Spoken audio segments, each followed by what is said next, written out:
Okay guys, so this is a video that a lot of you are asking about, and it's taken a while for this to come in. I believe this is, a lot of the ones from FullSpeed RC are still on pre-order at Banggood, but they are all on Gearbest now. So if you're wondering where this is, you can pick this up at Gearbest. I'll put a link in the description.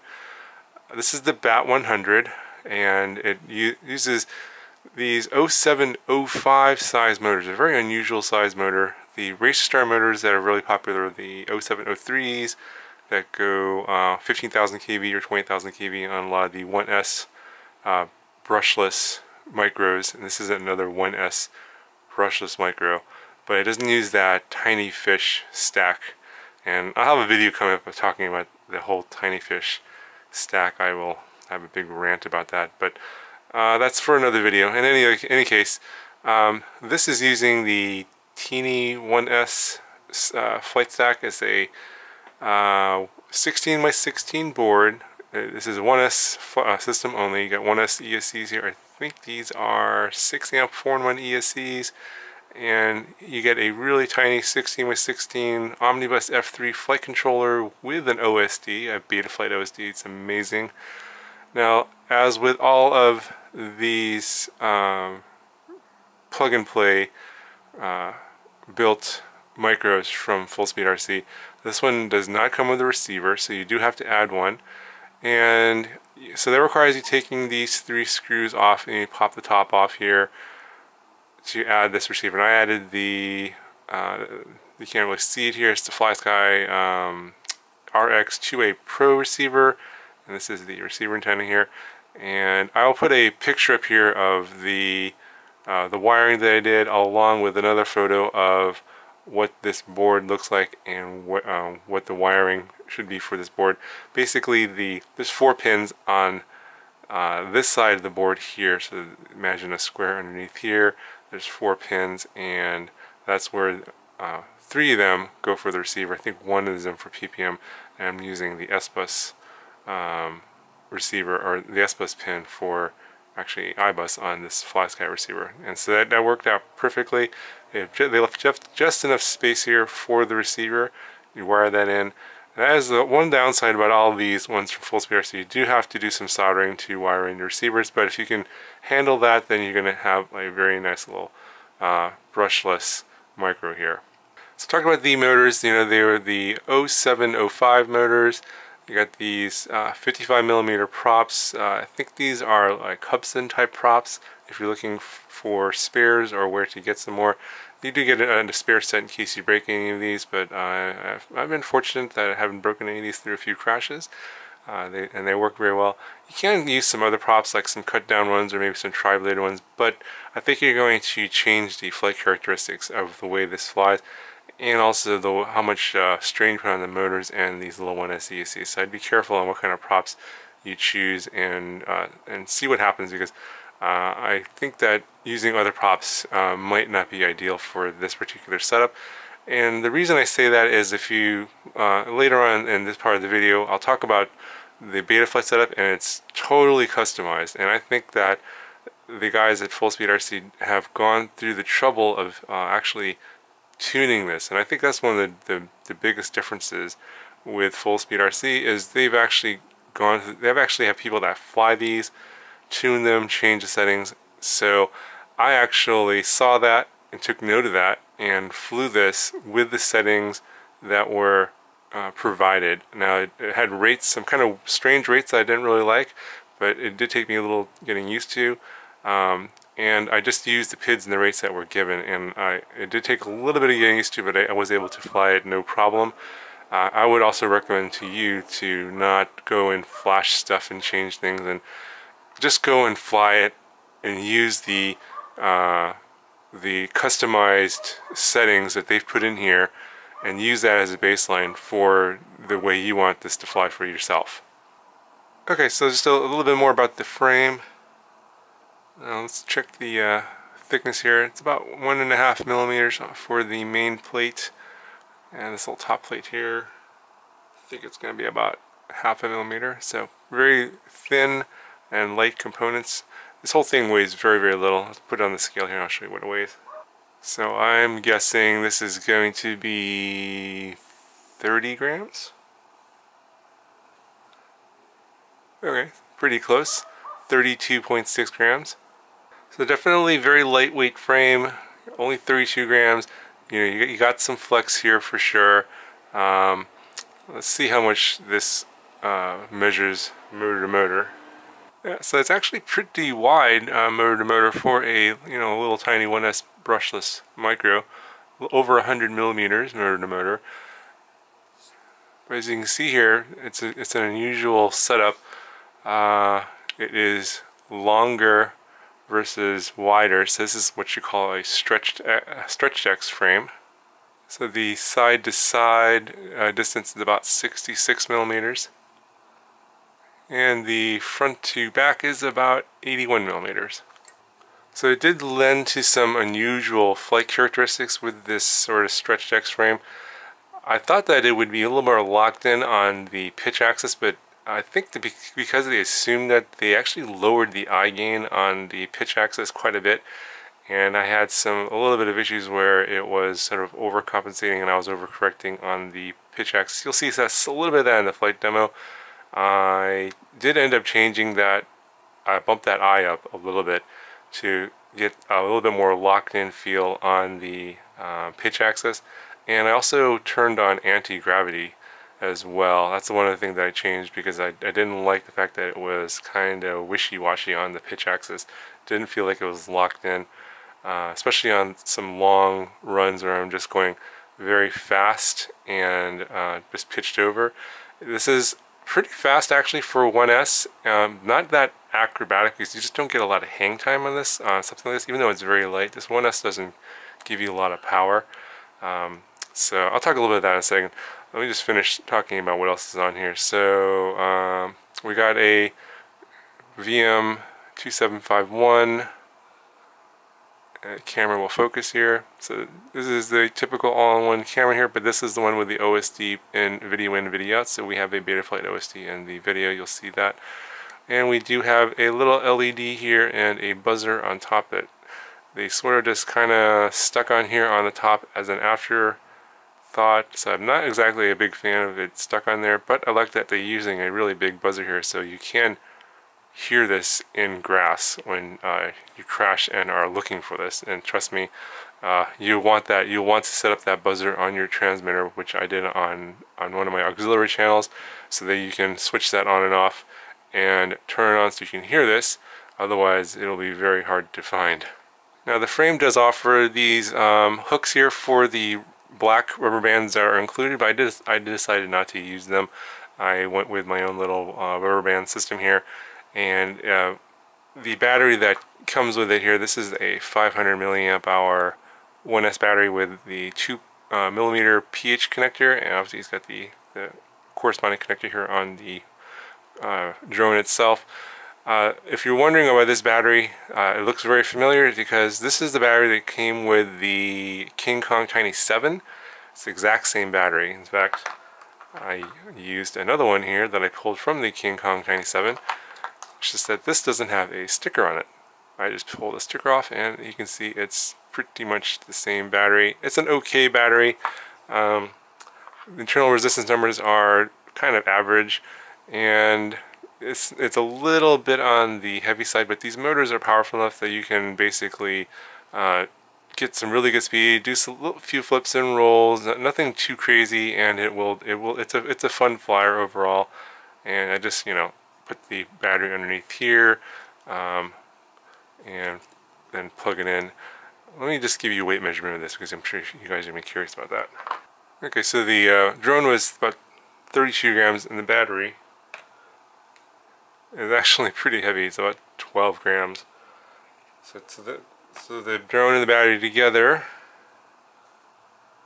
they're coming in here at about almost 44.5 grams.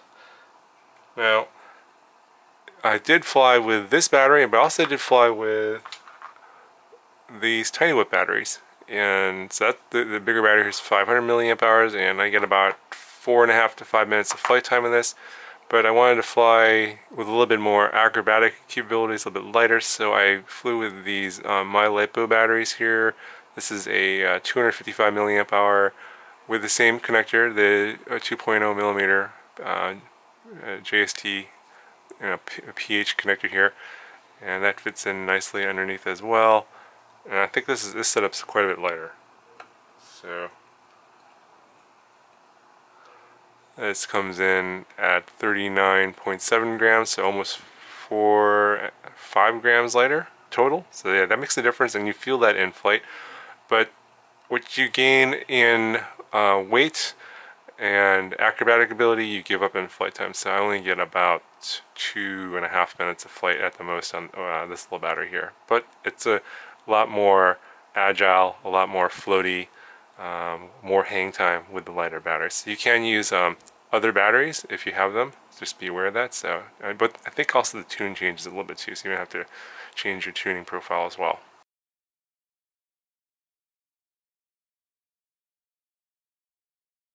Okay, so we'll take a look at the settings on the flight controller for the BAT-100.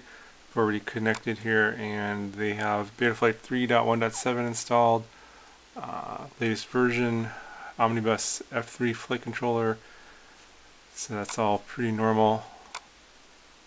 And I did add a receiver, so I'm going to assume it's on UART3. I'm not sure, I haven't actually tested it. I just actually have it bound. So we'll go ahead and enable that. And let's go to the receiver tab and see if we have a connection. Actually, no, we got to go to the configuration tab first and change our receiver to serial, and I have an iBus receiver installed. Let's do that first.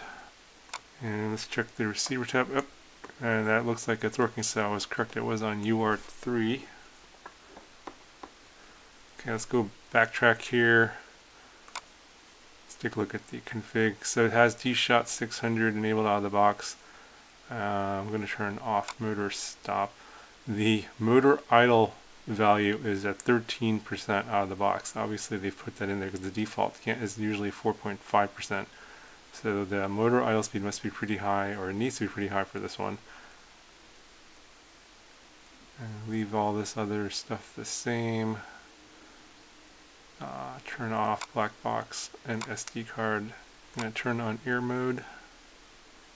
Don't think there's a current sensor on there. Turn that off. The minimum cell voltage is at 2.3, which is really low. They must expect the battery to sag quite a bit on this battery. Okay, we'll go ahead and save and reboot. Let's look at the PIDs here.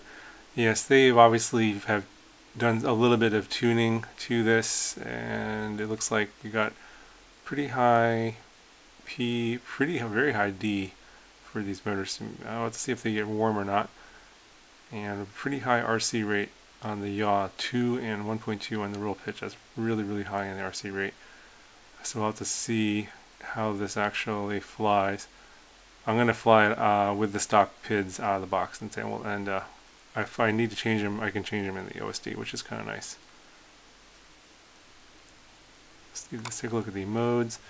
So there's no mode sets. I'm going to set aux1 for switch arming, which I like. And I think that's all I'm going to do for the initial setup. Doesn't look like there's a whole lot of changes. They've obviously made some changes to the settings for this particular craft because it's a pretty unique craft, so that's not too unusual.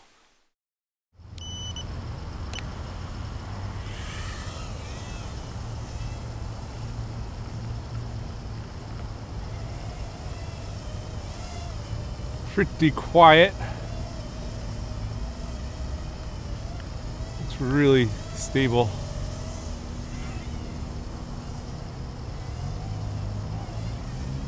The yaw is pretty crazy.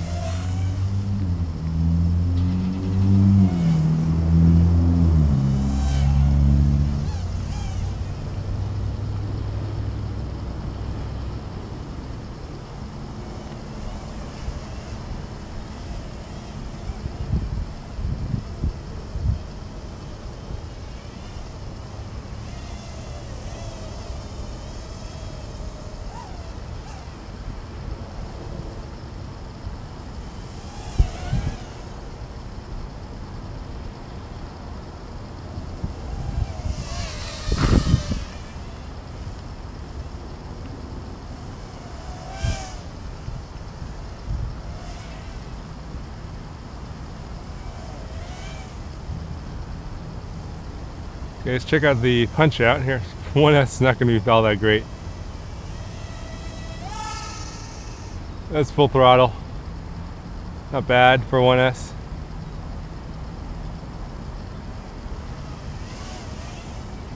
Alright, let's see if we can do some flips. Not sure, but we'll try. Whoa!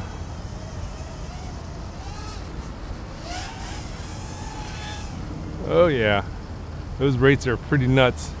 Not used to them. These default rates are pretty crazy. Might have to tone them down. I like them a little more subtle.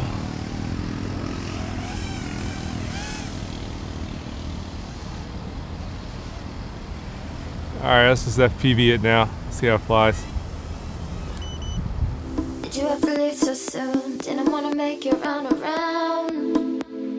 Cause it seems I tripped up once again. Now I'm lying down again, staring up into a cloud of questions. Why? Blurry vision, too tired eyes. Got a lot of things that I need to say. Got a lot of things that I need to find a way to rest my head. Just trying to clear my eyes. Why'd I let you walk away? Why'd I let you walk away? As I'm thinking it's you, I've been thinking about you every day. I see you walking around my way, so easing into your embrace. It's like you never went away. You glow like you can't escape the rays. Your baby likes to save the day. Hoping we can make it end.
So soon, didn't want to make you run around. Cause it seems I tripped up once again. Now I'm lying down again, staring up into a cloud of questions. Why? Blurry vision, too tired